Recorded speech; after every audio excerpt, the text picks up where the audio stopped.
Generation X. Born roughly between 1965 and 1980, they're your older coworkers who never complain, your parents who seem oddly detached sometimes, the people who built the internet but don't post about their breakfast. And here's what nobody tells you. Their psychology is probably the most misunderstood of any living generation. They were the first generation of latchkey kids on a massive scale.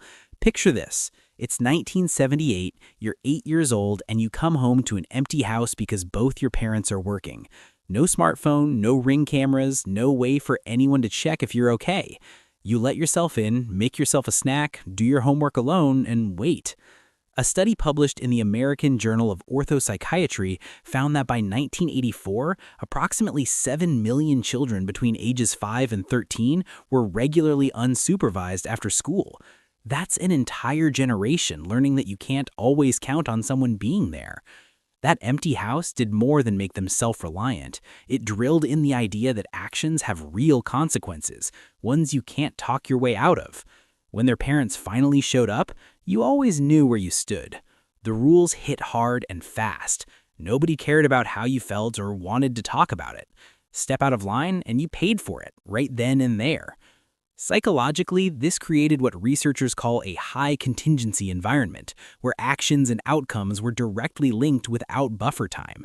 Your brain learned to predict consequences in real time, which is why Gen X tends to think 3 steps ahead in ways that baffle younger generations. Gen X grew up watching their parents talk a big game about stability, then turn around and rack up divorce rates through the 70s and 80s. They saw people give their all to companies only to get pink slips when the next round of layoffs hit. Everyone told them, work hard, follow the rules, and life will work out. But then the rules just changed right in front of them. So yeah, psychologists might call it defensive pessimism, but Gen X, they just call it being realistic. It's not that they're cynical exactly, it's more like they built up this emotional armor. They cross their fingers for good things, but deep down, they expect the rug to get pulled out, because honestly, that's what kept happening. And that's a big reason you barely hear them on social media. They grew up in a time when privacy was just normal. When you messed up as a kid, maybe a handful of people knew, and that was that. No phones, no viral videos, just some awkward memories in a basement or a parking lot. The idea of blasting your life out for strangers to see, that doesn't feel exciting to them. It feels risky. It's not about not getting tech. It's about learning early on that the less people know about you, the safer you are. Gen X basically turned irony into a shield. Crack a joke, keep things at arm's length, laugh it off before it stings. You can see exactly where that comes from. They grew up in the shadow of the Cold War when teachers talked about nuclear war like it was just another rainy day. Duck and cover drills in school as if a desk would save anyone. When adults act like everything's about to go up in smoke but also insist you shouldn't worry, you get used to holding 2 clashing ideas at once, and you learn to keep a little distance, just in case. But here's what's fascinating. Despite all this, Gen X developed a distinctive approach to work that stands out even today. They don't talk about it, they don't post about it, they just do it. This work ethic was forged early through jobs that seem almost archaic now. Paper routes at 5 in the morning, bagging groceries, working fast food registers where you had to calculate change in your head when the machine broke. These weren't resume builders. They were raw introductions to the adult world where a 12-year-old could be responsible for delivering news to an entire neighborhood. They watched their parents' generation get destroyed by corporate restructuring, so they never believed in company loyalty, but they're fiercely loyal to their own competence. They can't control whether they'll get laid off, but they can control whether they're the most valuable person in the room when layoffs happen. There's this weird paradox at the core of Gen X psychology.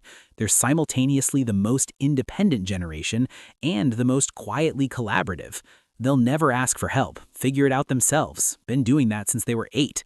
But if you need help, they'll show up without drama, without a social media post about it. This comes from forming tight bonds with friends out of necessity when parents were absent. And let's talk about their relationship with authority, because it's complicated. They respect competence, not titles. If you've earned your position through actual skill, they'll follow you anywhere. If you're just someone with a fancy job title who doesn't know what they're doing, they have zero patience. Gen X questions authority because they watched incompetent authority figures make terrible decisions their entire childhood, from Watergate to Iran-Contra to the fumbled AIDS crisis. They faced serious economic headwinds that their parents' generation hadn't experienced. The youngest Gen Xers graduated college right into the dot-com bubble burst. The oldest ones were hitting their stride when the 2008 financial crisis hit. They've been economically traumatized repeatedly, which is why they're more likely to have multiple income streams, not because they're entrepreneurial by nature, but because they've learned that nothing lasts. Gen X tends to struggle with what some researchers have identified as patterns of self-reliance that border on anxiety. They're incredibly capable at handling crisis situations, but that capability often comes from an unwillingness to depend on others. Research in the Journal of Adult Development shows that Gen Xers report lower levels of seeking social support during stressful periods, not because they don't have people they could ask, but because asking feels like admitting defeat. This self-reliance extended to how they processed information. Before the internet, knowledge had a different kind of weight. Gen X spent hours in libraries, hunting through card catalog drawers for a single book that might contain the answer they needed. Information had a physical cost. It required effort and time, and because of that, they valued what they learned differently. Cognitive psychologists describe this as deeper encoding, where information that requires effort to obtain becomes more permanently integrated into memory. They learn to fix things with their hands because that's what you did when your bike chain slipped or the TV flickered. You didn't call a technician, you flipped the bike upside down, got grease on your hands, and figured it out. This built a mechanical intuition, a belief that with enough patience and a screwdriver, you could master the physical world. And now, they're watching their kids grow up in a completely different world, one with helicopter parents and constant supervision and social media documenting everything. They gave their kids the attention they never had, but sometimes they worry they've made them too soft, too dependent, too visible, because in the Gen X worldview, being visible means being vulnerable. The truth is, Generation X might be the last generation that truly understands what it means to be alone with your thoughts, to be bored, to solve problems without Googling the answer. They're not better than other generations, just different, shaped by a unique moment in history when the old world was dying and the new one hadn't quite been born. They're the bridge generation, and bridges don't get much attention. They're just there, doing the work, holding things together, expecting nothing in return. And maybe that's the most Gen X thing of all, not caring if anyone notices. If this hit home for you, please subscribe. And if you want to support these deep dives, hit that join button to become a channel member. I would genuinely appreciate your support.